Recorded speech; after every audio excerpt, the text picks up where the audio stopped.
Good morning, everyone. Can I invite you all to settle in? Thank you.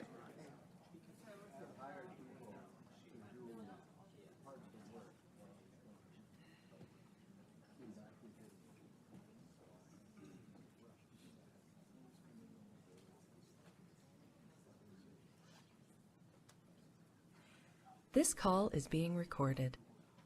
This call is being transcribed.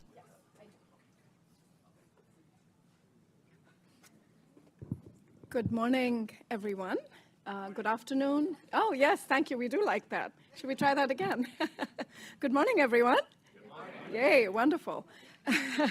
I know it's afternoon, and good evening to those of you who are joining us from other parts of the world. The Martin J. Forman Memorial Lecture is an institution at IFPRI. It has been, in many ways, it is our annual reminder of the critical importance of nutrition and the importance of investing in nutrition as a global development issue.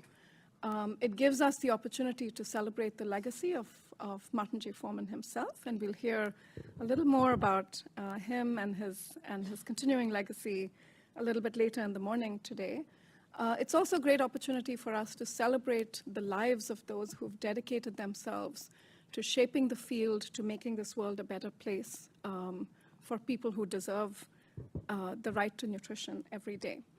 Today is very special because our lecturer for today is Marie Ruel, who has been very much part of IFPRI's own legacy building in nutrition. IFPRI turns 50 next year, for those of you who don't know.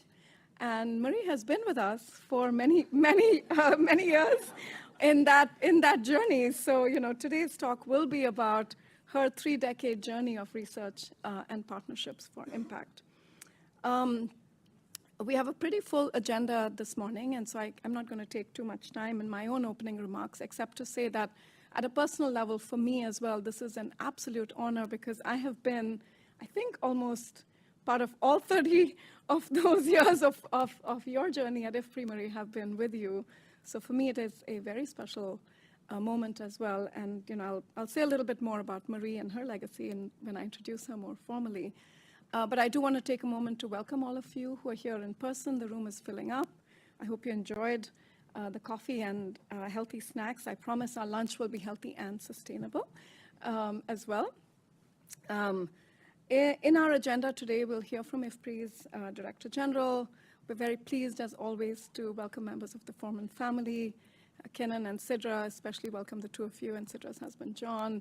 Again, this is, yet another way to celebrate Martin Forman's legacy, and we're so pleased that you can join us every year as you do. We'll hear from Dan Sinclair from USAID, a little bit about Martin Forman himself.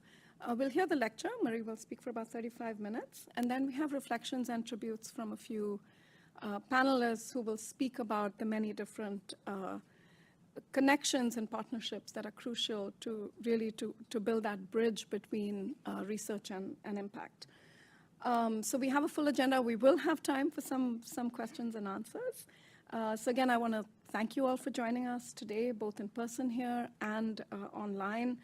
I want to remind everyone that we are live streaming, and you have many opportunities to ask your questions and share your comments, whether they be on ifpri.org, on Facebook, on LinkedIn, on YouTube, or simply using the hashtag AskIFPRI on X.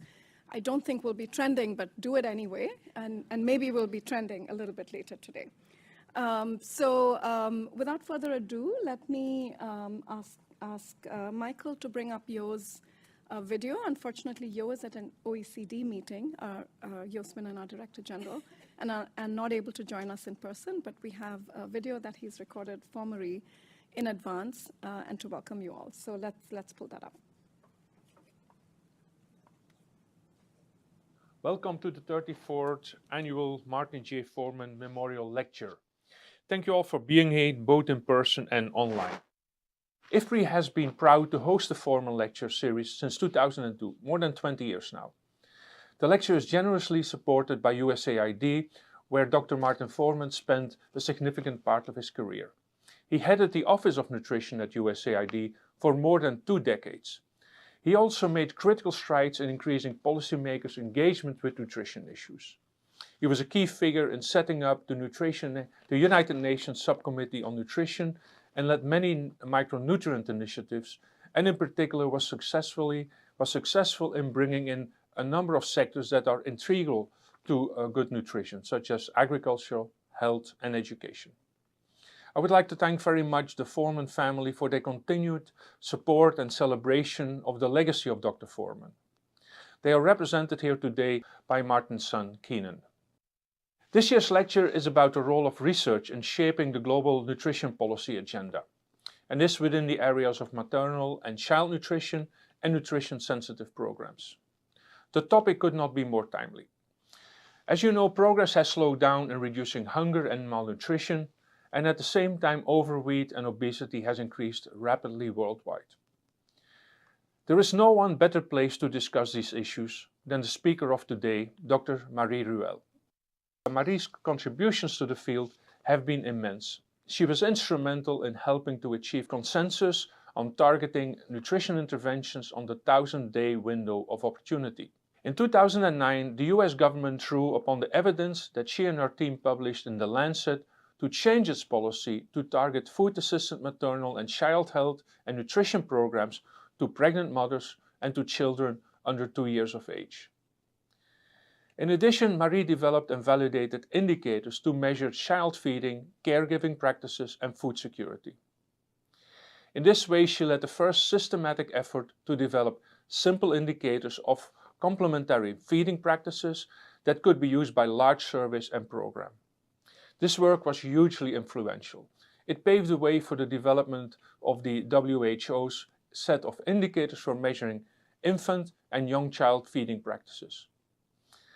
Marie's career illustrates the effect that high-quality evidence can have on policies at the international, the regional, and the country level. And this is very important. These policies, in turn, have the power to improve the lives of the most vulnerable segments of the population. They have ripple effects for generations to come. Marie's contributions and career are an illustration of the importance of this and the impact. And as I'm sure Marie will explain, we need to ensure sustained investment in this type of research. We also need to continue partnering across disciplines and across research, policy, and development arenas. It's the only way to transform our food systems and to get back on track towards achieving the development goals. So let me end by thanking you again to everybody in the room and to everybody online for engaging on this very important topic. And of course, a big thank you to Marie herself for her many contributions in this field, the impact that she's had, and her very illustrious career. I look forward to hearing from her.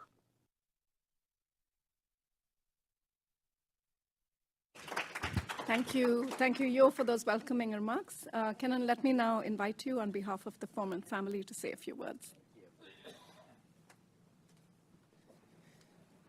Thank you all for coming, both here and online. We're always super appreciative and look forward to this event every year. And thank you, IFPRI, for hosting this event, and certainly AID for your sponsorship. It's wonderful. Thank you, Director General Swinnen, for welcoming us here.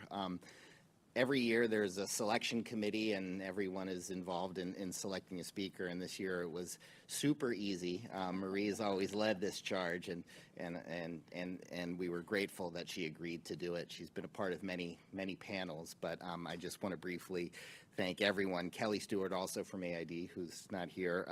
Sean, who I think is on virtually. Sean Baker. Mira Shakar from World Bank. Martin Lane Cochran, my niece, who just recently got involved in the selection committee. Marcia, thank you for coming after your 2:30 a.m. arrival. That's great.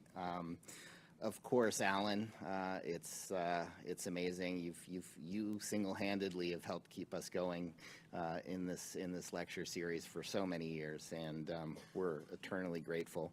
And then, of course, thank you so much, really, for taking over as chair of the committee and all that you do to keep this going. Of course, great to have Sidra here, my sister, and John, my brother-in-law. Martin Lane, Sidra's daughter, is in Pennsylvania on the campaign trail, helping the right side for this election coming. I know we're not supposed to be partisan, but we want everyone to vote for the best woman in the race. Also, my son Noah is on the campaign trail working for a local congressman in our Colorado district, and so they can't be here. And my other son, Sasha, and my wife Virginia can't be here as well. But we're really, really grateful, everyone, for coming, friends and family.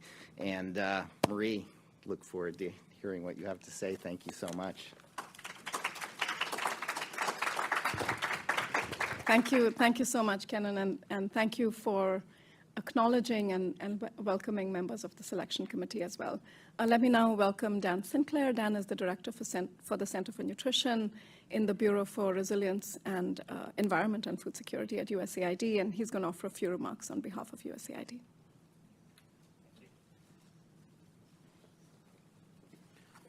Good morning. So nice to see everybody here today. I want to begin by recognizing the members of Dr. Forman's family in attendance here. It's so nice to see you and to have the pleasure to meet you, as well as IFPRI, and to thank them for the invitation to come and speak here today.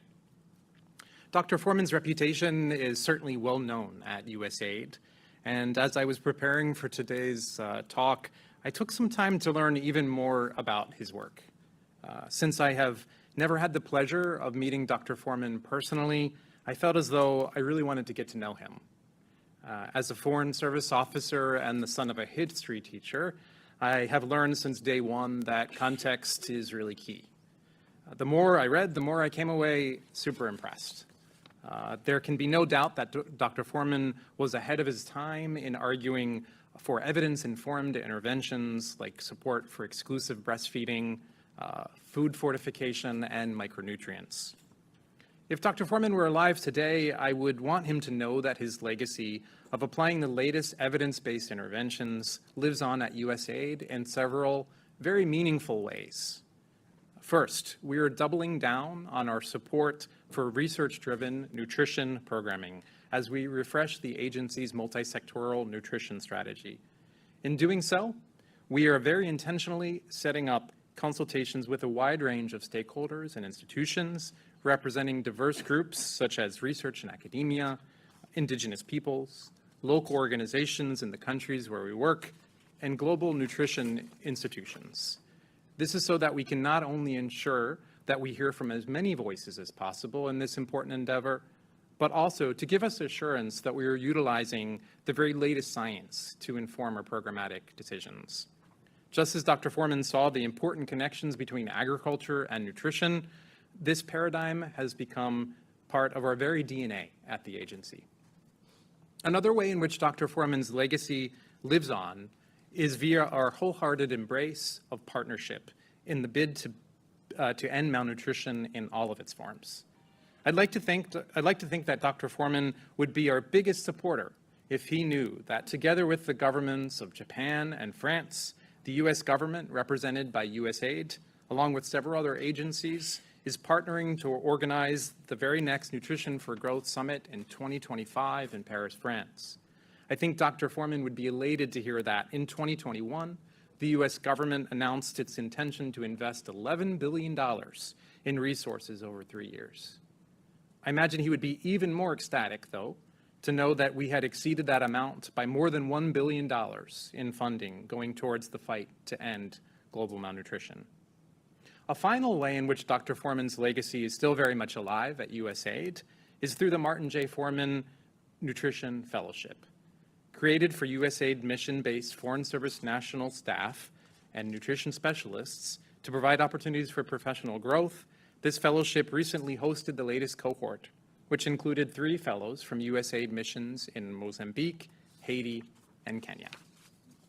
Clearly, though, with malnutrition still contributing to 45% of deaths in children under 5 and more than 800 million people going to bed hungry each and every night, our job is far from done.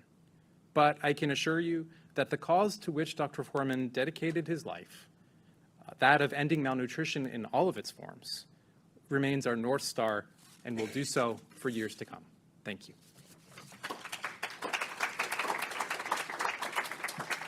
Thank you. Thank you so much. Thank you so much, Dan. Well, friends, it is really such a great pleasure to introduce Marie as the speaker today. Marie is currently a senior research fellow in the Nutrition, Diets, and Health unit. She started as a research fellow in the Food Consumption and Nutrition Division nearly 30 years ago, which is when I first met her. In that arc, the arc of her career that has gone from research to research, she has built over the last many years.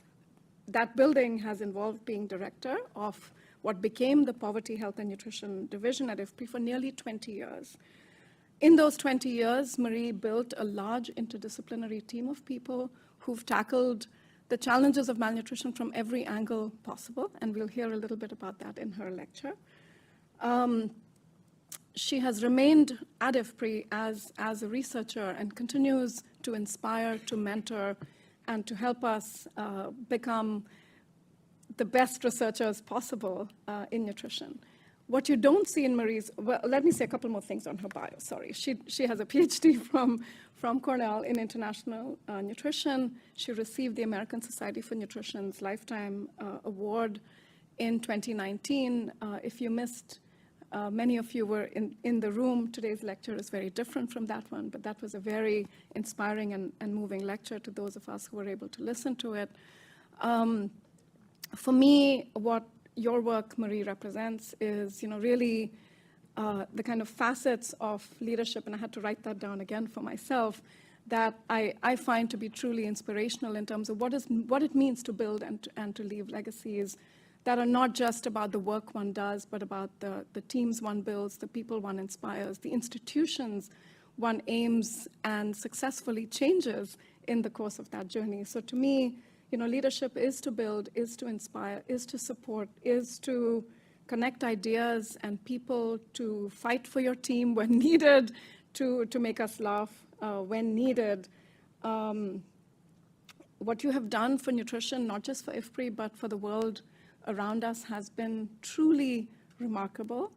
And what's more inspiring than ever to me is that you're constantly questioning yourself, you're questioning us, you're questioning the state of the world as we know it. And I think that provides a certain energy of leadership that is what inspires researchers. So to me, I'm really excited to hear what you have to say. I did have a little preview some weeks ago, but I know you've been honing this lecture for weeks. And I know you're going to challenge and inspire us again as we continue to think not just about the future of IFPRI, but the future of global nutrition research. It's been the greatest privilege of my life to be mentored by you, and I'm so pleased to be able to host you again. I'm going to try to not get emotional, and you're going to try to do the same thing, and I invite you to deliver the Martin J. Forman Memorial Lecture. Thank you in advance.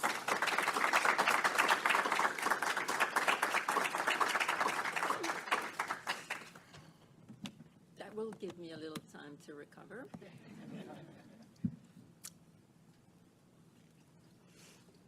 It was just, okay.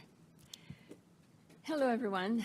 I hadn't seen the room yet. It's really nice to see all the friends and colleagues. So I just have to figure out the technology and everything is fine. So it is a real pleasure for me to be here, and good morning to people here and good day to everyone listening online. And it's a pleasure for me to be here on this side of the Forman Lecture.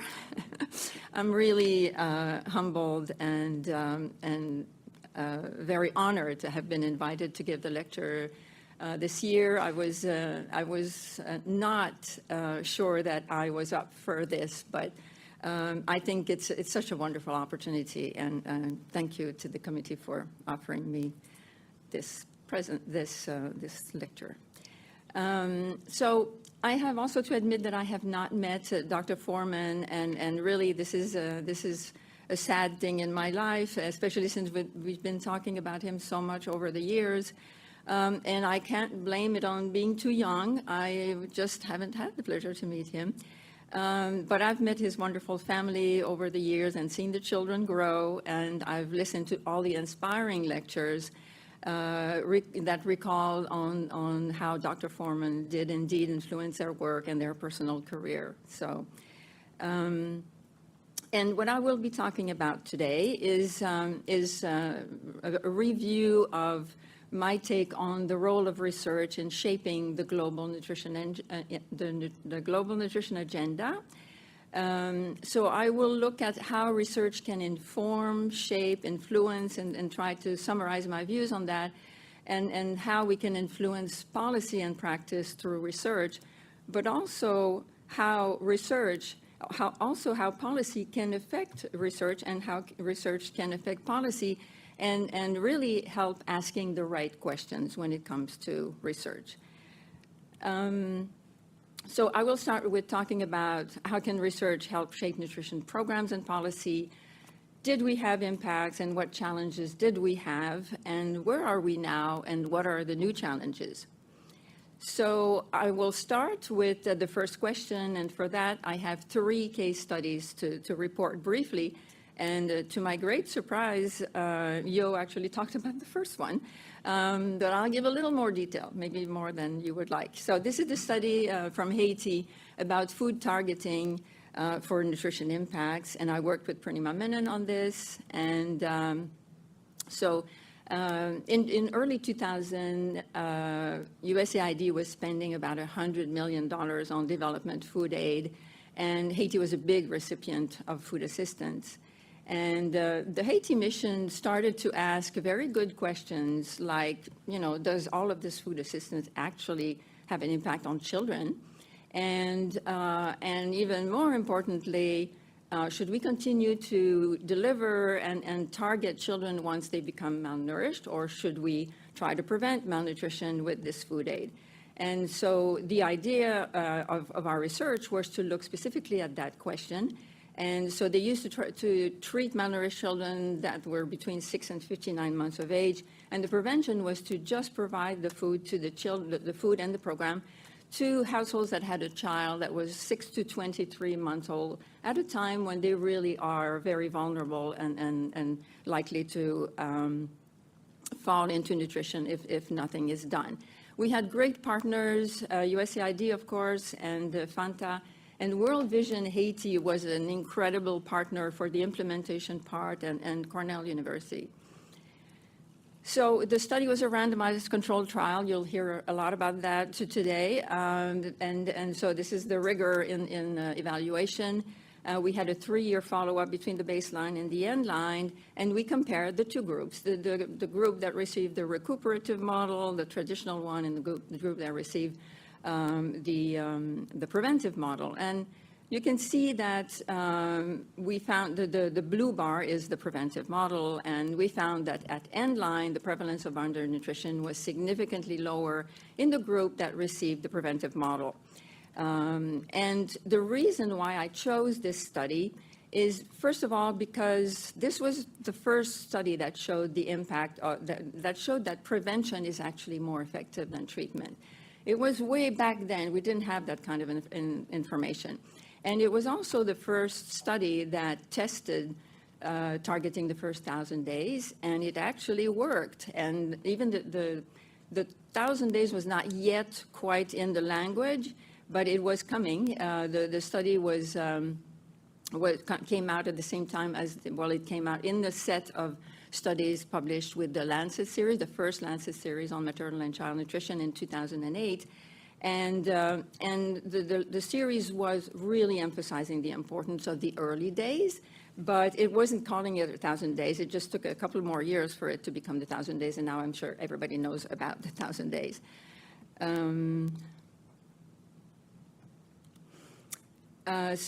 This is why I chose the study, because I thought it was a timing issue, and timing sometimes is really important. We don't always realize that, but I think the study had impact because of the timing of it. So the next study I will talk about is social capital. It's a, a study in Mexico that many of you probably heard about, the famous Progresa program, which changed name many times in its life from 1997 to 2019. But lasted for 22 years, which is a really long period of time for this kind of programs. And the Mexican government asked IFPRI if we could evaluate this program. And so I will always remember, I was in Guatemala at the time. I was working with Bénédicte de la Brière on this project, on another project, and Lawrence had calls and said, could you hop on in Mexico and go visit the government? They would like to evaluate this program. It was like, oh my God, yes, we will go. And we were so impressed by the government people we met, which is not always the case. And by the program itself. The program was a program that was giving cash to people on the condition that they would send their children to school and keep them in school, and they would send them also or take them to preventive health services and to nutrition services. And the program had a women's empowerment component, so it doesn't really get better than that even today. So we discussed with them, and we were very enthusiastic about the program, but then they also said, but we want a rigorous evaluation. We want, you know, those randomized trials. And you're like, okay, I've never heard that in the mouth of a government person. And it was going to be a big program and a big evaluation with a baseline and end line. So it was just a perfect world for us and very, very surprising. So we found a lot of impacts with the somewhat pilot. We had a range of positive impacts on most of the outcomes that they were interested in. And so here, why I choose this study is because it was the first large-scale evaluation of a social protection program that used such a rigorous design. And the program itself was really insightful with this focus on human capital formation. But the evaluation, of course, was good because we did it. And so it was a perfect little package. We also, I felt, this program helped create a culture of rigorous evaluations of complex social protection programs. So other countries were starting to reflect more about the design of their program, but they also wanted an evaluation as well. And so I think it really had a ripple effect, a beneficial effect. And we had an evaluation in 2010 done by Jerry Berman, who reports that the evaluation played a role in the sustainability and the expansion of the program. And so that's also very important because certainly according to the evaluation, the fact that this program lasted for 22 years was related to our evaluation.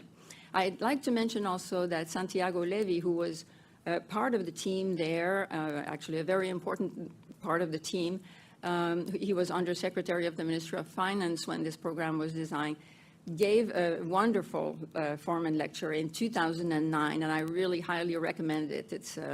It's a wonderful story that he tells in a very relaxed way. He was not nervous. So my third example is about achieving impact through a portfolio of research and strong partnerships. And here I'm going to refer to a portfolio on nutrition-sensitive agriculture. This is not a one study. It's really building a body of studies and a body of evidence. But before I do that, I just wanted to talk about the nutrition-sensitive portfolio that we built in our division at the time. And it was not just agriculture. It was really a very complex set of nutrition-sensitive programming portfolios, starting with health. So we worked on health. Purnima was leading this portfolio in India and South Asia, and Jeff Leroy was leading with the rest of the world. Dan Gilligan was here, was leading the social safety nets and still is. Arlo Jelly, who's also here somewhere, was leading education.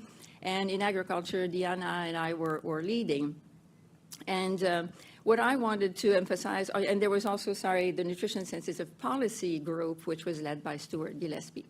And what we have at the middle of the the figure here is Agnes Kisumbing, who impregnated all our programs with her wonderful work on women's empowerment and really made us all get on the wagon and include in our portfolios strong components of women's empowerment and equality. So one little thing I wanted to mention, and I don't know if you can read, but agriculture and nutrition is not new at IFPRI, was not new when I came in '96. And one of the first reports that I saw was the one from 1984, which was co-authored by Per Prinstrup-Andersen, Alan Berg, and Martin Forman. And actually, Alan is with us today, and I did not know before I checked this slide that Dr. Forman was also working on agriculture and nutrition, had I known. So the journey, quickly, I will go through the steps because that's exactly what I would like to describe is how we build those portfolios. So the journey starts with identifying pathways of impact, and in this case, it was nutrition-sensitive agriculture.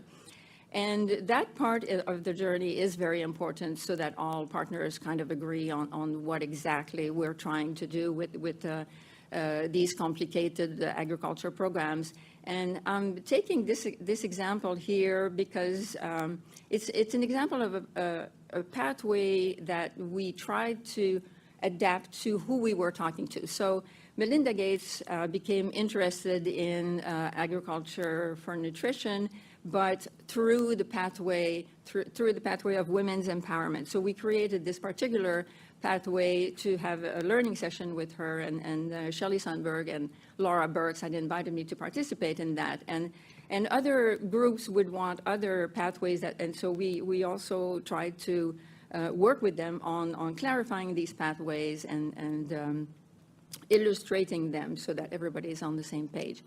We also worked with partners on developing guidance material. That's also very important that the different partners had their own guidebook on how to design and how to implement these programs, and we worked to support them on that.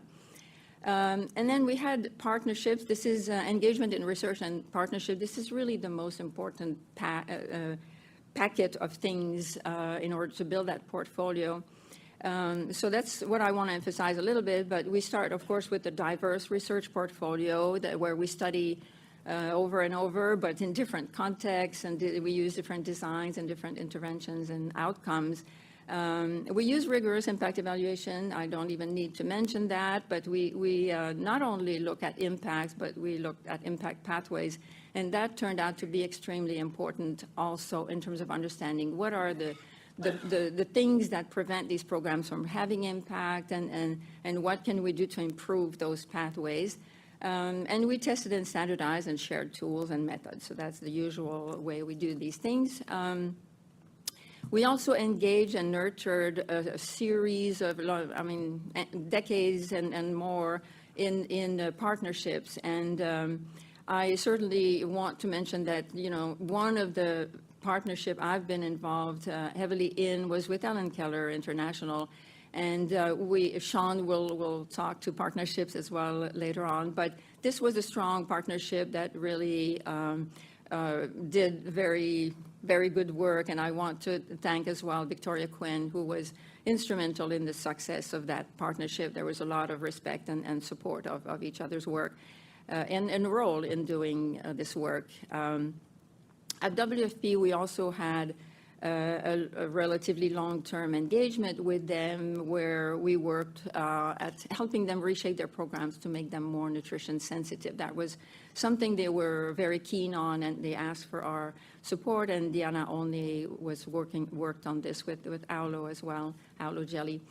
The engagement with governments is a whole other story, and we have an example in Bangladesh that I will detail a little bit more later. But in Bangladesh, our biggest asset has been that we've had Dr. Akhtar Ahmed, who has been in that office for almost 3 decades, in and out, but mostly in, and is still there as country director. And that has made an enormous, this long-term presence is really the key to engaging with governments in a significant way. In India, Purnima has also led a program called Poshan there, and that's probably a decade plus of engagement with a with a large group of stakeholders, including government, in a program that is called Poshan, and is now operating in the region under the leadership of Rasmi Abula. I lost it had to happen. Okay. And in Ethiopia, Dan has been leading some work on nutrition-sensitive social protection, so sensitive productive safety net, and has also had long-term relationships with CARE and World Vision, and they've used the research to improve the program over time and change things. So those are all examples. There are a lot more that I wasn't directly engaged in, but this is a very, very important aspect of our work. We have also had the support of donors that have been consistently really working, and they still are. I named the Bill and Melinda Gates Foundation, FCDO, USAID have been very supportive in this area. Finally, on communication, of course, we've contributed to a lot of the communication of the findings, the experience, the learning. We organized and engaged in conferences and workshops, all the things that researchers do, but in partnerships, again, with program implementers. Between 2012 and 2022, the work that we were doing at the time was incorporated into the CGIAR Agriculture for Nutrition and Health program, which really helped broaden our reach, our partnerships, our country focus, and achieve our impacts. This program was led by John McDermott.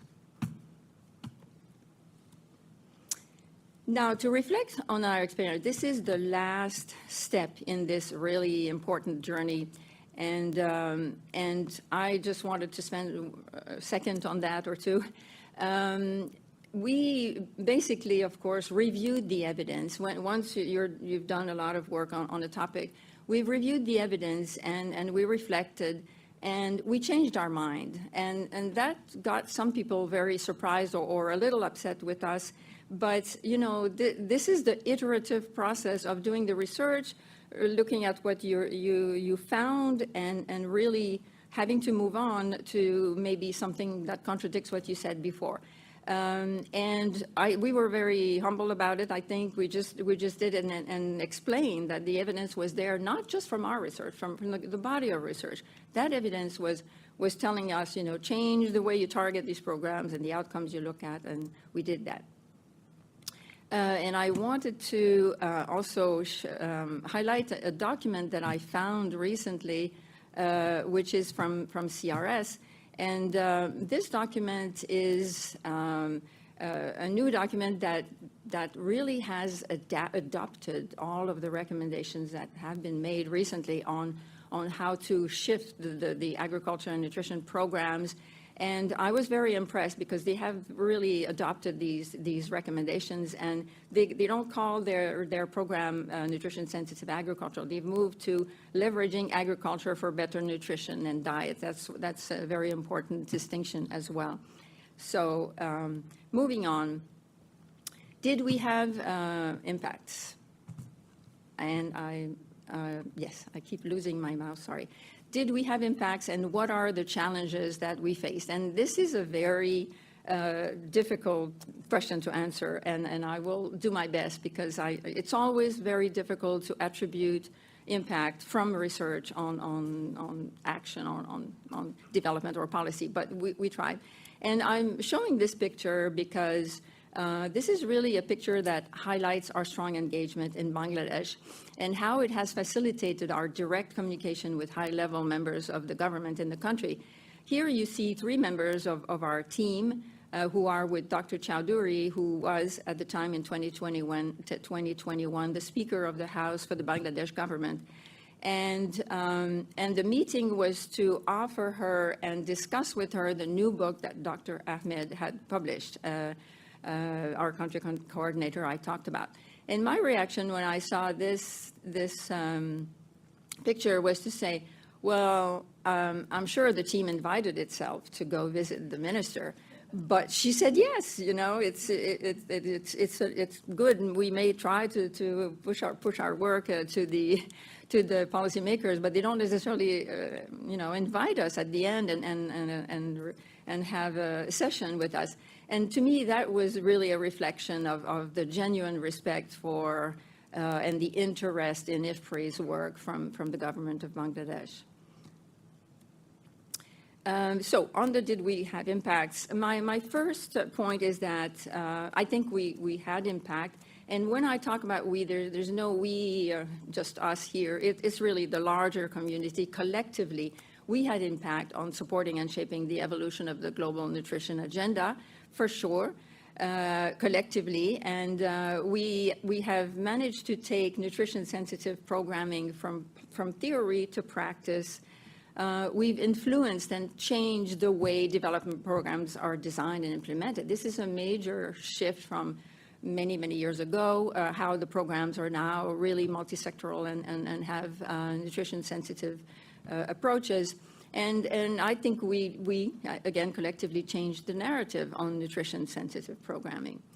And so we went from the 2008, the time when we published the Haiti study, where this framework was a framework developed by UNICEF in 1990 and was adapted for the first Lancet series. And it is a good framework, but it shows the determinants of malnutrition. And it shows the catchy food, health, and care, and the fact that some causes are immediate or underlying or are basic causes. But we went a lot further than that in the 2013 Lancet series, where we now have an action-oriented framework, a framework that in the different boxes that you see that tells us what to do. And what the outcome is not malnutrition, it's optimum nutrition. So this was really a change in the evolution of the thinking about, it's nice to know what the determinants are, but what should we do? And so that's what we should do. And I contributed to the nutrition-sensitive program chapter in that Lancet series with Harold Alderman, who is here, and Stuart Gillespie wrote or was first author of the paper on policy. And so we did certainly have some impact, but it was, of course, a group work. And I think this was, for us, this framework was what really put wind in our sails. We just ran with it and did a lot of development, a lot of nutrition-sensitive programs of all sorts. Now, we also, I think, had impact on creating a culture of research to support program design, which there's always been some, but I think now there's a lot more demand for the research, especially when we do the implementation research or the formative research to design the programs, and et cetera. So I think that's also collectively with all of the other groups that do research that we've created this culture, which is to support program design and implementation and document impacts and impact pathways and cost effectiveness. We contributed also to the multi-sectoral approaches idea you've seen the Lancet series in 2013. From that point on, it was clear that multi-sectoral approaches were very important. And interestingly, multi-sectoral programming has been going up and down in the history of nutrition. And I think now it's there to stay. I don't know how we can now move away from it again. And then did we have impact on policy and practice? And as I said before, this is where it gets very tricky.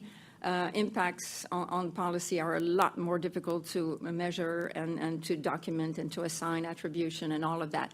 But I have a little story here about Bangladesh again, where you get to see Dr. Ahmed with the pink tie, the red tie.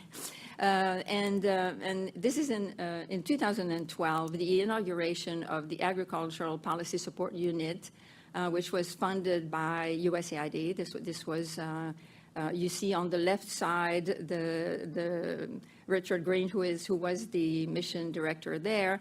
And on the right side, the lady is Mrs. Chowdhury, not the same one as I've presented before, who was the Minister of Agriculture cutting the red ribbon. And next to Dr. Ahmed is another minister, Minister Razak, who was then Minister of Food. So this is really a very official celebration and all of that with high-level officials. But this policy support unit has really done a lot of very good work. And one of the programs that they've designed with the government, with the Ministry of Agriculture, was a pilot project on nutrition and nutrition-sensitive and gender-sensitive agriculture, which we led in collaboration with Ellen Keller International. This was the first randomized controlled trial that the government ever, of course, governments don't tend to implement the randomized trial, but it was very impressive that the government was implementing the program, and the program had nice results, it had positive results, and it was to be scaled up, but COVID came, and of course that changed the priorities a lot, and now the government has changed, and so although it was very high on the agenda, it probably is not as high now. And that talks about the fragility of counting on impacts on the policy, because things are not very stable.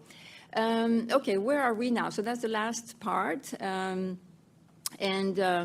I think of where we are, I think of this framework, and most of you probably have seen this framework. And basically what it does is it shows how food systems, basically the purple steps in the food systems that are into the food system, and where food environment encounters those steps.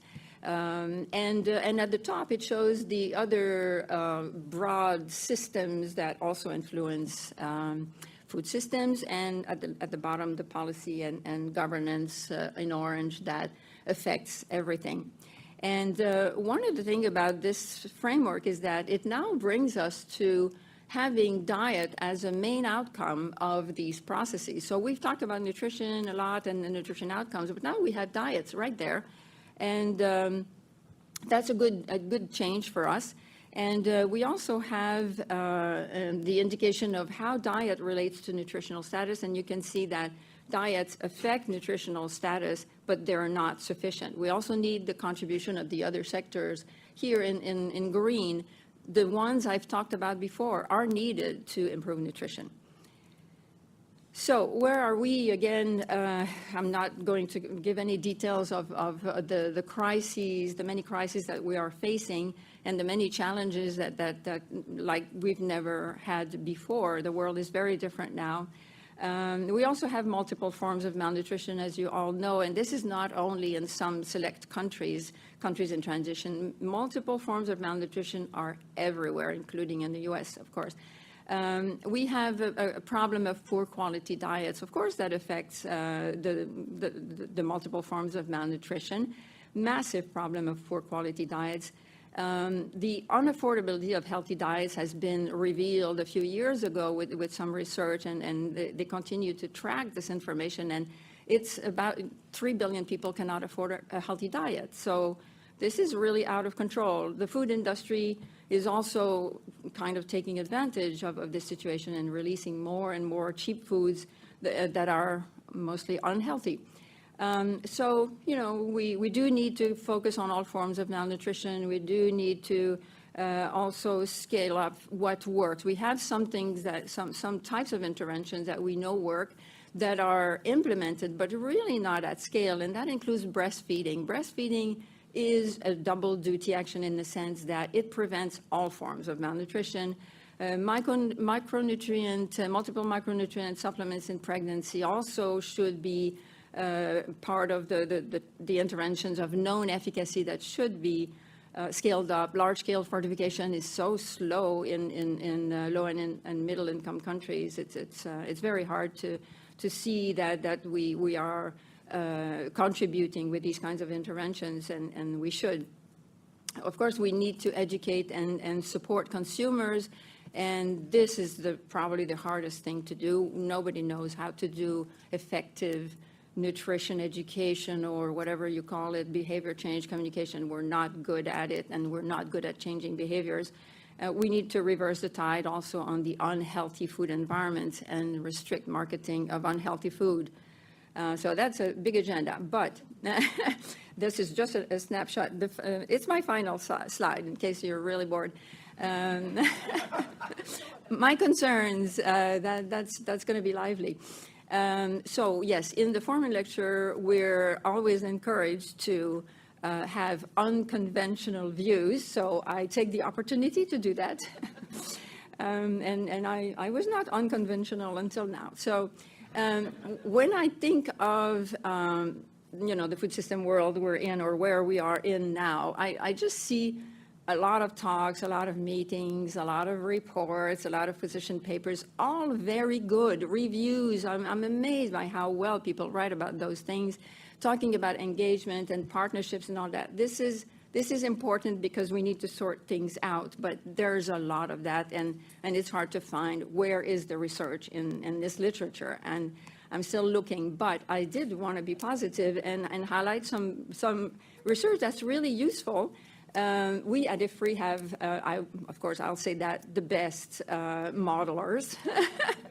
And the modelers are in heaven with this situation now. They are doing so well. They are very useful. Their models are in demand and are there to explain economy-wide impacts of different variations in policies. There's also been recently a much better research than for a long time on measurement of diet. We really have simplified. We now have simpler tools to measure diet, which is good. We also are trying to develop tools to measure food environment, and this is a lot more difficult. You imagine food environment is so complicated. This is where you shop. This is where you buy your food. And there's so many things you need to measure, and I don't think we have done very well yet in developing those famous toolkits. We're struggling. I appreciate the research on the cost of healthy diets. I think it's been very useful, and FAO is now tracking the number of people that cannot afford a healthy diet yearly, and I think it's a very good indicator. It gives us an idea of how terrible the situation is. It doesn't give us a solution yet. There's a lot of talks about innovation, and innovation means what can we do to improve things? Let's say in food environments, what kind of intervention would work to improve people's diet?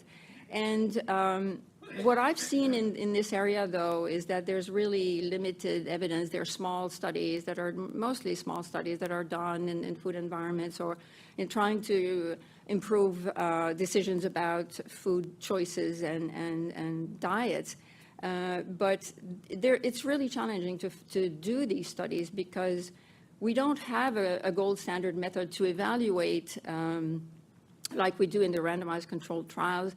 We can evaluate these little interventions, but then we don't know how that relates. What is the impact of that new innovation in all of the food system because of the interconnectivity of all the pieces of the food system? So it is not easy, and we don't have the skills really to analyze systems that way, I think. I don't have the skills. So we have a big challenge there about the methods and how are we going to analyze food systems that are so complex, and when you modify something at this stage, what happens to the outcomes at the other end. Where do programs fit was also always my first reaction when I looked at the conceptual framework. There's no programs in there. So how do we bring them back? And programs have lost a little bit of glory. Corina and Hawks worked on a paper that was released in 2020 on the multiple duty actions, we call them, how to have actions that address all forms of malnutrition or multiple forms of malnutrition at the same time. And this really didn't have much impact. The paper has not had much impact, but also, more importantly, I don't see that people are talking or doing double duty actions in programs yet, and I think it's pretty urgent that we do that. And so that brings me to the final point, that is, I think we need to think very carefully about how we train people to work on food systems, especially in the nutrition field, because we really don't work on systems. And it's daunting to look at what we have to analyze when we work on food systems. And so that brings me to a point that Alan Berg has made many years ago in 1993 about the nutrition engineers. At the time, it was, he was saying we need nutrition engineers, we need to train nutritionists to deliver programs, operational things, and people are not trained that way. They're not trained to make decisions on the spot, and if the food aid is not coming, and I think here we have a similar situation that I don't know if it's nutrition engineers necessarily, but we need to rethink the way we train people if we're going to move and adopt the food systems framework forever after. And so this is my last slide. It didn't work. So, yes, I want to thank everyone that has been in my division since 1996. That's an awful lot of people. And this is just a snapshot that I had just before COVID. This was our team. And I see a lot of people in the room that are not there because they're new. And so, anyway, I want to thank everybody in that have crossed my division over time and that has stayed and with whom we have worked and did fantastic work. And I also want to thank all the children we weighed and measured and their caretakers. And I chose that little girl because she was not crying when we weighed her. That was unusual. Thank you.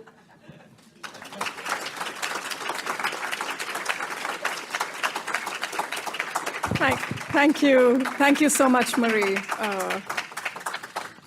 You guys can clap a little more. Thank you. Thank you.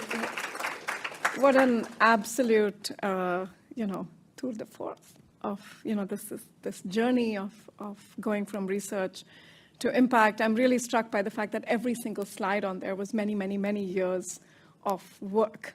And, I think people constantly underestimate what it takes to deliver quality work. We're going to move to first Patrick, a special video from Patrick Webb, who could not be there with us today. So I'm going to ask Michael to bring that up. Patrick is currently chief nutritionist at USAID, but he has known Marie as a researcher for many years. And we asked him to reflect a little bit on the future of research as he sees it, particularly starting where Marie ended, which is the future of research in a systems view. So let us pull up Patrick's video, and then I will call our panelists up. Hello, everyone. I apologize for not being there in person. That's my loss. But I'm very grateful to have been given an opportunity to participate, however remotely. So congratulations, Marie. I was able to see your slides ahead of time. Really enjoyable. And I was asked to comment on future research priorities as they relate to food systems. So I'm just going to take a couple of moments to talk about three priorities that I see from micro, meso, up to macro level. At the micro level, or at least the element that we're looking at, I would talk about shifts in the geography of mycotoxin contamination and the relative contribution of mycotoxins to suboptimal birth outcomes, obviously in the context of climate change. What that means, for example, is that certain aflatoxins, natural-born, foodborne carcinogens, high levels in the blood of pregnant women, has been shown to be correlated with certain suboptimal birth outcomes, like low birth weight in some contexts, in others, small for gestational age. And those outcomes in turn have been correlated with growth impairment of children. SDA in particular, in the Lancet series 2013, was correlated with about 30% of stunting by the age of 3.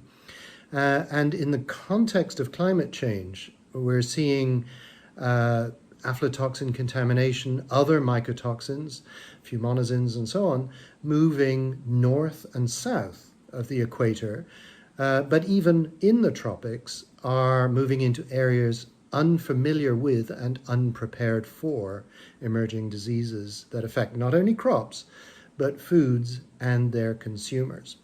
So that's important because in terms of the relative contribution or the relative risk posed by this contamination problem, I can speak to work by USAID's Nutrition Innovation Lab in Nepal, which showed a significant correlation between aflatoxin in the blood of pregnant women and birth outcomes.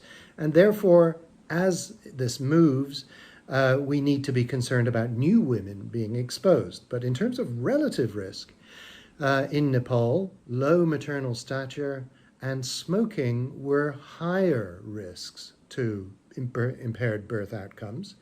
But as you move into populations maybe where smoking is less of a problem or maternal stature is less of a challenge, then the relative contribution of mycotoxins to these birth outcomes and nutrition could become more significant. So what is happening? What can we do about it? What are the policy level and programmatic solutions that we can apply?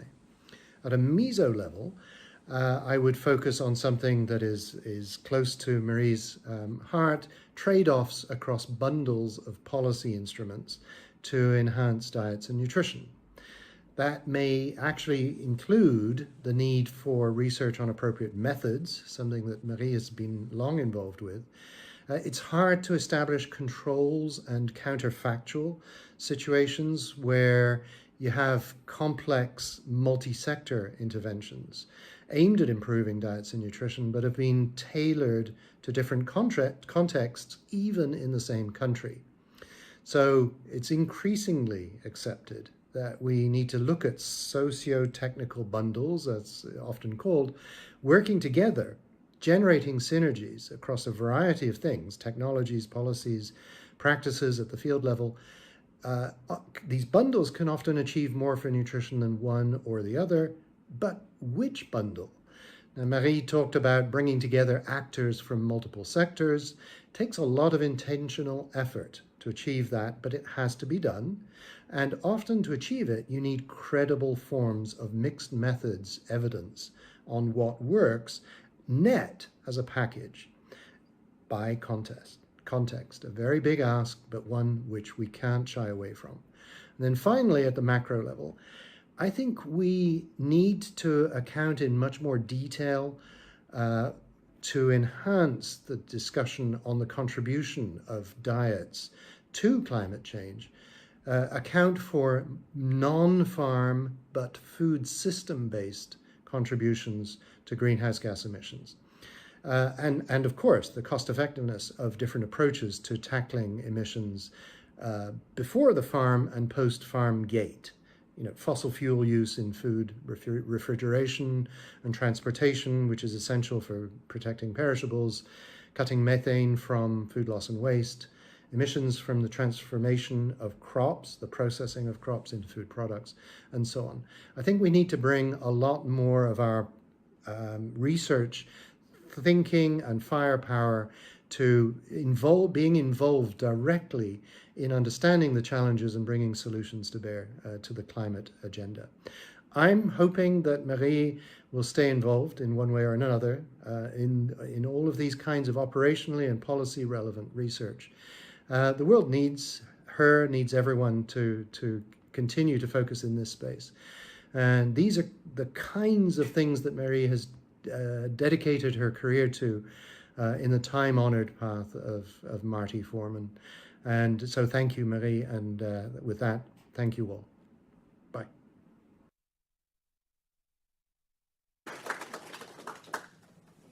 Change locations a little bit now.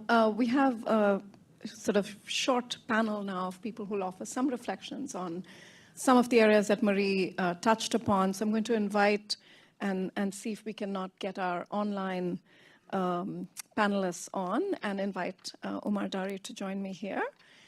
Please do save your questions because we will have some moments for questions and put Marie in the hot seat when we do that. Great. Welcome, Sean, and welcome, Namakolo. Let me briefly introduce each of our panelists. Sean Baker, previously Chief Nutritionist at USAID, has had a long career at Helen Keller International and has been quite a partner of IFPRI in that. He is currently Chief Program Officer now again at Helen Keller International. Welcome, Sean. Namkola Kovic is the Director General's representative in Ethiopia for the International Livestock Research Institute, and the Interim Deputy Director of the CGIAR Better Diets and Nutrition Science Program, a large portfolio program that the CGIAR will be implementing in coming years. She has had a long history of work at the intersection of agriculture, food systems, and nutrition, and has intersected a lot with Marie in that role. And last but not least, Omar Dari, who's a senior nutrition science specialist in the Bureau for Global Health at USAID. Omar has known Marie as well for many, many years, since her days in Guatemala. So really looking forward to what each of you will have to say. I'm going to first turn to you, Sean, and ask you if you could offer some reflections on the partnerships aspect of what Marie mentioned, especially on building effective partnerships for research between implementing organizations and research organizations like ours and many others around the world to test and scale high-impact nutrition interventions. So your remarks, please. Maybe about 3 minutes or so. Thanks. Sure. Thanks so much, Purnima. Hello, Marie. Very sorry I'm not there in person. I'm fortunate that I actually got to see you, Marie, last week. I was reflecting on when I actually first met Marie Ruel, and it was actually in Marrakesh, an International Vitamin A Consultative Group meeting in February of 2003. And because it was in Morocco, there was a Morocco Day where Marie and I both happened to be presenting. And I think from the get-go, I know on my side, it was this evidence-based coup de foudre. And I felt Marie has been one of my essential co-conspirators since then. And it's just been an absolute pleasure, privilege, inspiration, and always challenging in the best intellectual way part of my work since then. I would start by positing that I think we know so much about what to do to fight malnutrition, and that gap between the knowledge and actually implementation at scale, at quality, is the biggest gap and our biggest opportunity to really accelerate action on nutrition, particularly in this time where we're facing so many interlocking crises. And that given all the challenges, all the headwinds we are facing in global nutrition, we really can't afford, the people we serve cannot afford for us to keep such a long delay between evidence and action. And therefore, my third hypothesis is that implementation research, which has really been the heart of the partnership between Helen Keller International and Marie specifically and the International Food Policy Research Institute, is one way to unlock that potential for increased impact. The getting rigor about not just the what to deliver, but the how to deliver, and bringing that up and really to generate stronger evidence of how to make things work and work effectively. And for that to do, and I think this is where it's been sort of a partnership coming from different angles. Marie, this rigorous research, me, a messy program implementer, but we've actually learned to coexist quite happily. And for that to do so, I think there are 5 enabling factors. First, both institutions need to be totally dedicated that the end of the game is to make programs work better. And then the implementing partner really has to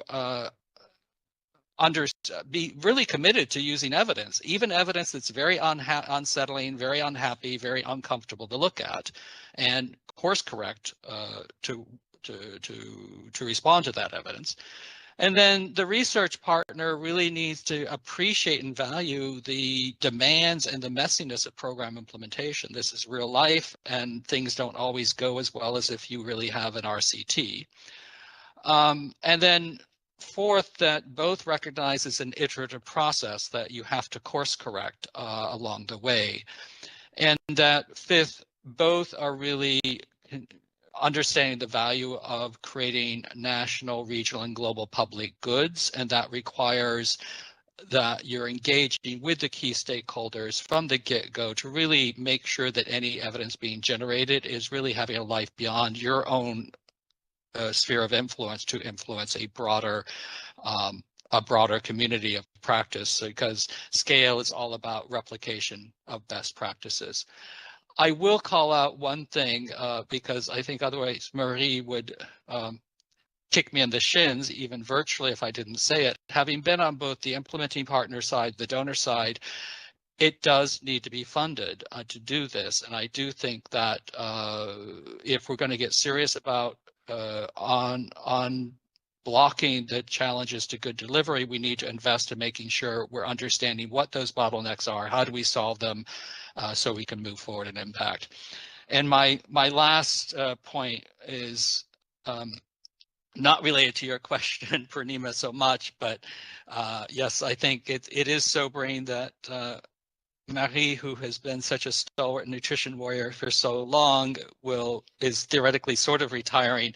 But I think, as Marie, you said in some of your last comments, we do need to be very, very focused on generating generations of nutrition leaders who infiltrate different systems so they actually can deliver on nutrition. Thank you so much, and congratulations, Marie. Thank you. Thank you so much, Sean. Marie isn't retiring by any stretch of imagination, as far as I can tell. So we're in good stead. Namakolo, let me come to you now. You've been involved quite a bit in the policy space in your work, both nationally in Ethiopia and regionally with the African Union. And you've been part of this journey of research for policy impacts. I'm wondering, if you could focus your remarks a little bit more on the policy side of this story. Over to you. Thank you very much, Purnima. I'm not sure if Marie will remember the first time I ever contacted her. I think it was 2009. I was teaching at Northwest University in South Africa. And I found Marie's email on a publication and wrote to her and asked her a whole bunch of questions about a publication on dietary diversity and what should we count, what must we leave out, and the like. So it was so exciting that she actually responded. So that was my beginning of the journey with Marie. Unfortunate for her, she opened a floodgate for me to keep contacting her and asking her questions all the time. And here in Ethiopia, I have some of the work that Marie talked about on nutrition-sensitive agriculture.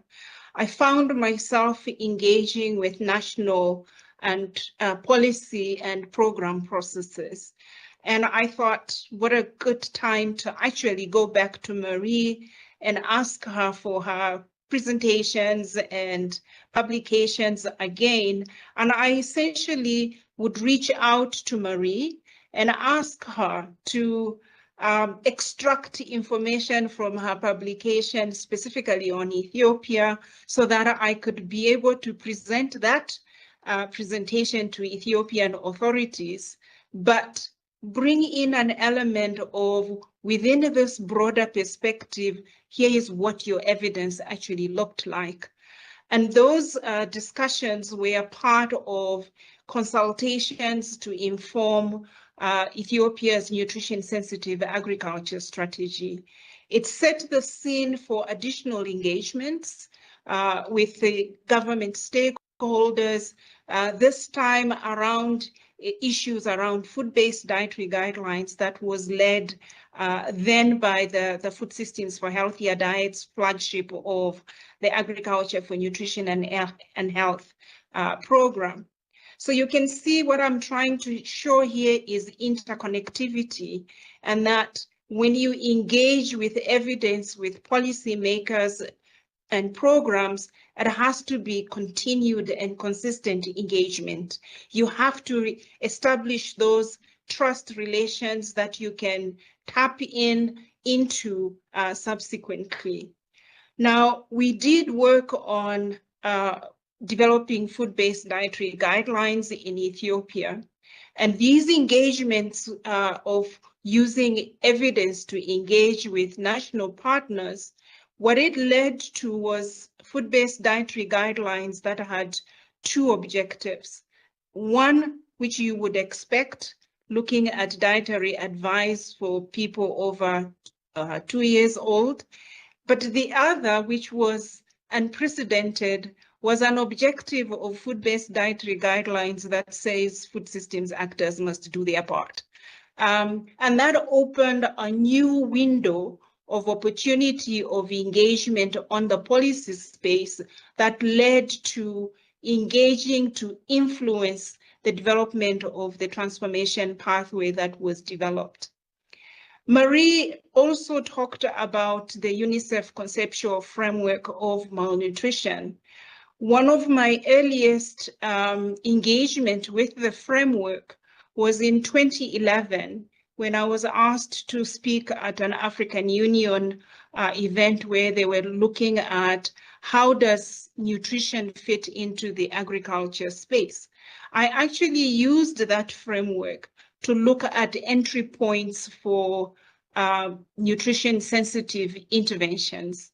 And then a few years later, they published the Lancet series in 2013. So I come back again to look for information on how I could bring that into the discussions of policymakers.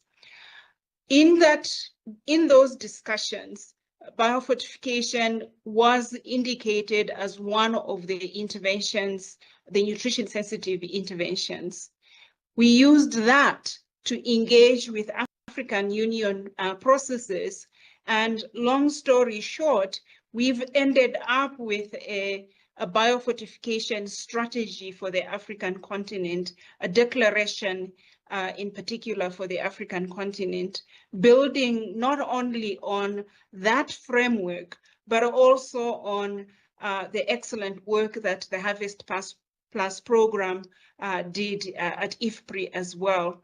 So I just wanted to give you a glimpse of the fact that over the years, I have interacted with evidence coming out of from Marie and her teams, and through my engagements with policy processes, both at country and continental levels, can be able to say some of that evidence did actually influence some policy decisions that were made, including program decisions as well.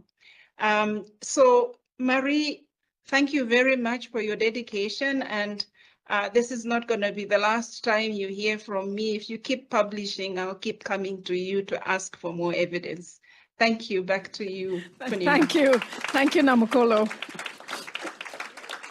Anyone who has emailed Marie knows that her response time is legendary. So let me turn to you now, Omar. Can you maybe reflect briefly on, especially on USAID's use of research and programming, research in supporting programming? Sorry, thanks. Thank you, Purnima. I was very lucky that when I started in public health nutrition, I met Marie in 1990 when she was at the Institute of Nutrition of Central America and Panama. She was my mentor and a colleague who helped me to navigate that environment. There was a colleague in that institution, one of them, who used to say, we don't need more research. We only need to apply what we already know. 35 years later, today, Marie has demonstrated us that the importance of research. We take decisions with the knowledge that we have in the moment, but eventually we realize that we were not completely right. And Marie has been honest enough to tell us that today. We need to be flexible enough to correct our approaches and try new ones with the hope that probably they are going to be better this time. USAID approach to address the consequences of malnutrition has evolved together with the science. 50 years ago, with the leadership of Dr. Martin Forman, the focus was to solve specific micronutrient deficiencies. At that time, iodine, vitamin A, and iron. We advanced in the control of the first two, but not with iron. Because during the last 20 years, we have learned that the absorption and the metabolic utilization of iron depends in the health of the host, that is the human being. If we have any type of inflammation, there is not going to be any iron intervention that is going to work. With the food crisis of 2007, the pendulum of nutrition moved to food security, and the emphasis was placed on foods, and the Feed of the Future program started. Coincidentally, we realized in the nutrition environment that our goals to reduce the high-level bioindicators of anemia, stunting, wasting, and others, we need multisectoral approaches because food and nutrients are going to contribute, but they, as she said, they are not sufficient. Regrettably, in the nutrition environment, we continue classifying those bioindicators as nutrition indicators, instead of indicators that reflect the integrated physical, cognitive, and social development of the human being. As we see them as consequences of malnutrition, other sectors are not perceiving the importance of their actions, leaving the challenge to be addressed to the nutritionist. It is good that we have adopted the responsibility to tackle them, and we have started to persuade others that they also need to participate. However, we need to be cautious that in the efforts of convincing others to achieve these well-being goals, we do not neglect our specific responsibilities that no one else is going to do.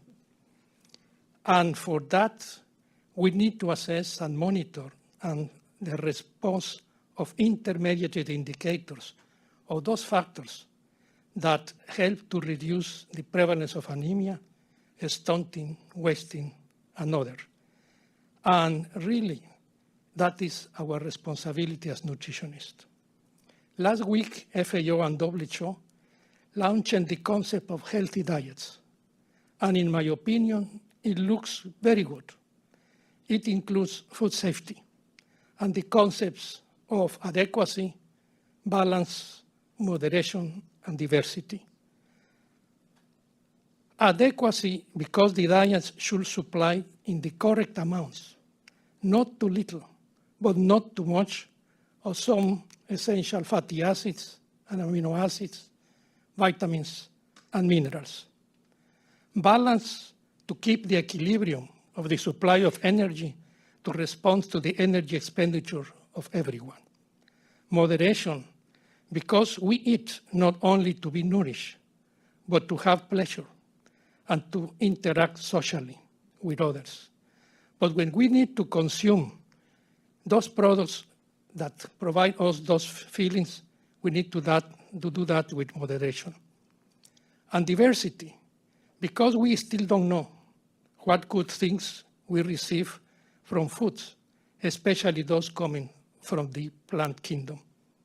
And breastfeeding is included in this concept because breast milk is the ideal food during the first 2 years of life and is exclusive during the first 6 months. And Ruel also works in that area.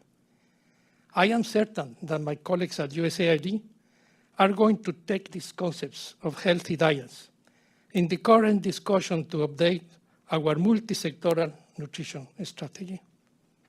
Finally, I would like to say that our functions as nutritionists is to assure that the healthy diets are for everyone, everywhere.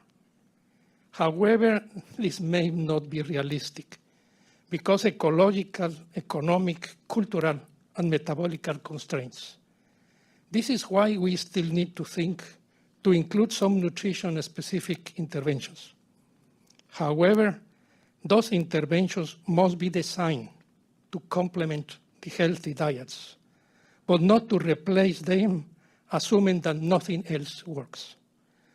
Before we support any intervention, we need to apply the AAA concept that UNICEF released together with divisions of the causes of nutrition in 1997, and which are do assessment, analysis, and action.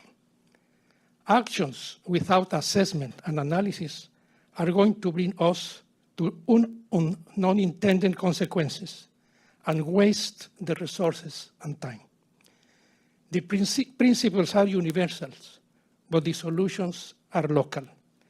It is a responsibility of the nutritionist to assess and to carry out research before and after the interventions, just as Marie has well done in all this time, to adjust those interventions to respond to the realities of each context. We need to empower the local leaderships with knowledge and critical thinking, and less with solutions, because each human community has the right to take their own educated decisions. Thank you. Thank you. Thank you so much, Omar, also for reminding us of the importance of the complexity of biology in how we think about this. Let me also congratulate you on a long career at USAID. I understand you will be retiring very soon as well. So thank you. Thank you, Sean. Thank you, Namakolo. And thank you, Omar, for joining us this morning, for your tributes and your reflections that, for me, really cut across from biology to society to programs and policy and, in a sense, offered just the perfect boundaries, if you will, for the universe of the research, Marie, that you led. I'm going to invite Marie now to join us for what will unfortunately be a fairly short Q&A period, but why don't you come over and join me here, Marie? Thank you to our panelists. I'm going to pull that.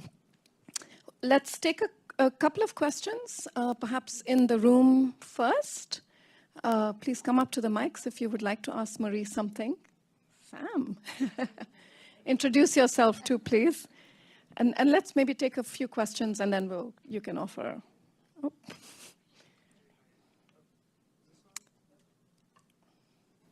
Hello? Okay. Yes. I'm Sam Scott. I'm a research fellow at the Nutrition, Diets, and Health Unit at IFPRI. Congratulations, Marie. I was wondering if you could talk a little bit more about nutrition leadership, and and I think other panelists also emphasize the importance of training and building skills. So what does that look like in terms of what can we be doing, or what are those missing skills, and just some comments on that. Thank you, Sam. Very crisp question, absolutely exemplary. Rolf? Yeah, Rolf Clem with Helen Keller. Some people say that researchers and policymakers live in parallel universes, just in terms of the timeliness of decisions, the kind of evidence that's needed. And I guess my question to you is, through your career, what have you learned about the policymaking process that should inform how we as researchers change or don't change the research we do so that it has greater policy impact? Thanks, Rolf. Excellent question. Do we have any questions online? I'm not seeing them in my document. Marie, why don't you take those two while I figure out where the questions are here? They are very difficult. In terms of nutrition leadership, I do think that, for example, we have at IFPRI a kind of system whereby relatively new in the field, people are encouraged to take more responsibilities than they might want to. We've had this big change in all of the management of IFPRI recently, and it's a new cadre of much younger people that are maybe struggling a little bit at the beginning because, I don't think they've necessarily expected it would happen so fast. And but interestingly, in terms of the leadership, when I became division director in 2004, I remember having a long, long list of questions for Joachim von Braun, and what should I learn? How do I do this? I mean, I didn't want this job, and I really didn't. I don't know how I caved in, but so he said. So I said, "You're going to have to support me," and he said, "Yes, I will," and he really did. So that means that a one-to-one person that helps you, and that you can just go and ask questions, and you can understand where they're coming from in their responses to you. But I also ask specifically for management training. And I went to Fontainebleau. That was a good choice. It was not in French, but it was a good choice. And I realized that people I was the only one who was a researcher. Everybody was from the private sector, of course. And I realized that they do that every year. They go to a training in a beautiful place for a week or two, and this is part of how they grow. And I find that in terms of us in research, there's just not a culture of that. And what you learn there has nothing to do with what you learn on the job. You just learn some principles, and you do games, and it's actually really interesting of how people relate. And so, I recommend between personal mentorship that you all know I've offered to do for the time that I stay at IFPRI. There's a value in that, and there's other people than me at IFPRI that can give personal mentorship, but also formal training. And I realize it costs money, and I don't know how we can facilitate that, but I think we should look for, and we've also had a series of CG-related management training at some point, and that was too much about the CG. So we ended up just chatting about the CG all the time, and whereas in the other one, I was very lost, and I was like, well, what do you guys do? And I had no idea what they were telling me. But it was a different world, and we need that. Management is a different world. So that's a weird answer, Sam. We can continue to talk. On how to have greater policy impacts, well, this is what I've struggled the most in preparing for this, because it's a really, really difficult area. And I kept saying collectively, because you can never say, I made this happen, or this is all because of me. This is not the point.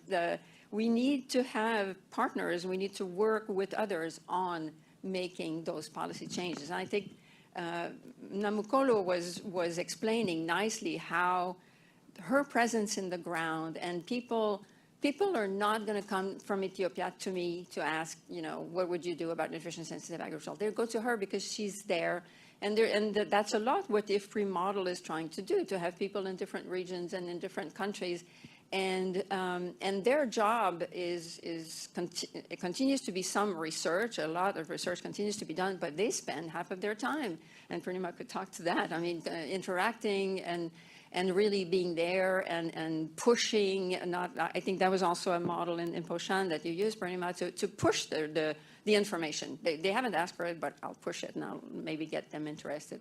But it is a very difficult question. Thanks, Marie. We're going to run out of time very, very soon. We maybe already are, but let me just ask two questions from the online, and then maybe you can be very brief in your responses. So one, and apologies to everyone online, because I'm just choosing a couple that seem particularly related to the talk. So one is on the 2013 Lancet series, said it didn't quite demonstrate strong child nutrition outcomes with nutrition-sensitive interventions. Is this still the case, and what's changed?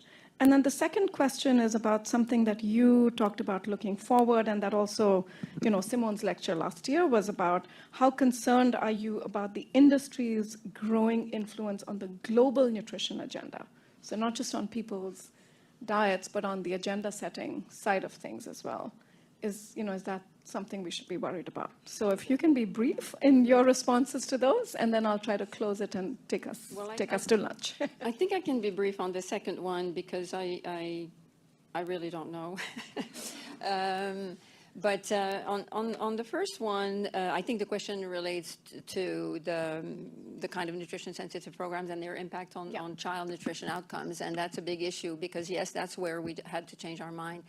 And really, so we were recommending to target households that have children children that could benefit from prevention, so children, either pregnant ladies or young children. And then to provide all of those services that would address their nutrition needs. But the biggest intervention in nutrition for that child was always the behavior change communication. We're teaching mothers how to feed that child appropriately. The home garden didn't really, if you grow carrots and tomatoes, it's not really going to help the child to grow. So we were counting a lot on the behavior change communication.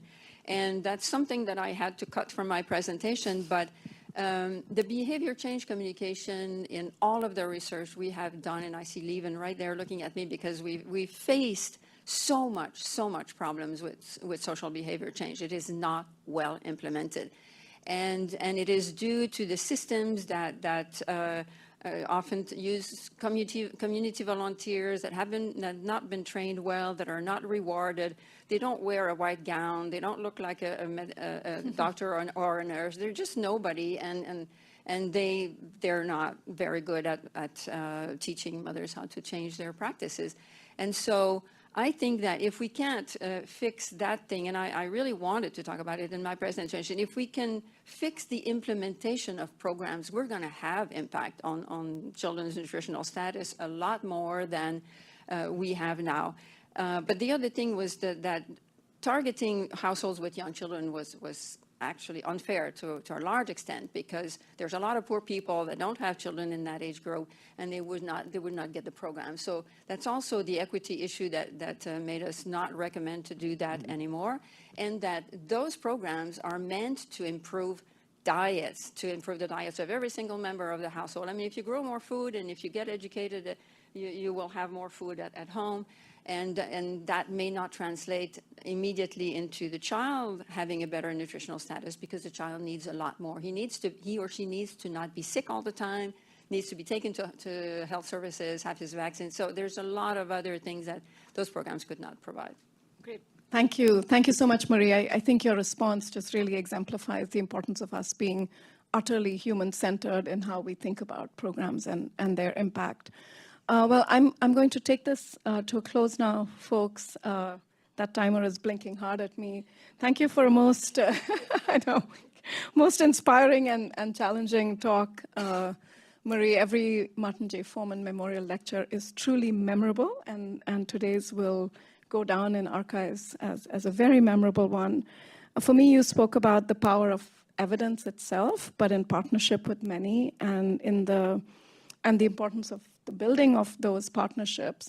There is another hidden element of this, which will really come out if you read an evidence review on the impact of, on how research can have impact on policy. It's a review by Catherine Oliver in Nature, I believe. I highly recommend everyone reads it. But what she highlights in hers, in addition to the many elements that we talked about today, is the primacy of the quality of research. And for me and for those of us who've been privileged to inhabit your world, that is what you have exemplified in your presentation today, but really in the career that you've had, the primary principle of the highest quality of evidence. And then all the other ingredients just come together around that, right? So thank you for that, because you've brought that to the Institute, you've brought that to your partnerships, and you really brought that out in your talk today, in what you laid out for us.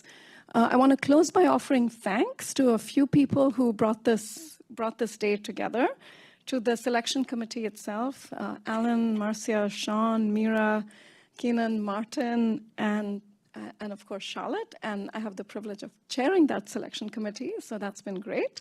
I want to thank the IFPRI Communications and Public Affairs team, again, Charlotte, Mabel, Michael, Joanna, Jamed, Chris, Kate, and others in our AV team. Folks, we owe a very special thank you to James Clark, who is the head of our logistics and building team, we were going to have a fire alarm in the middle of the lecture at 10:30. You know how big a deal it is to avert that. So that's postponed. So those in the building tomorrow will be subject to that, a fire alarm drill. Thank you to the audience. And also a huge thank you to our DG, Yo Swinnon. I think every IFPRI DG embraces nutrition in different ways. Yo has been a huge supporter of that, and his patronage, if you will, also of this lecture is a big reminder of, for us of that constantly. So I welcome you all to join us for lunch outside, those of you who are in the room, and to those who are online, thank you for joining us. The lecture will remain available for people to view for a long time, looking forward. Thanks again, Marie. Thank you.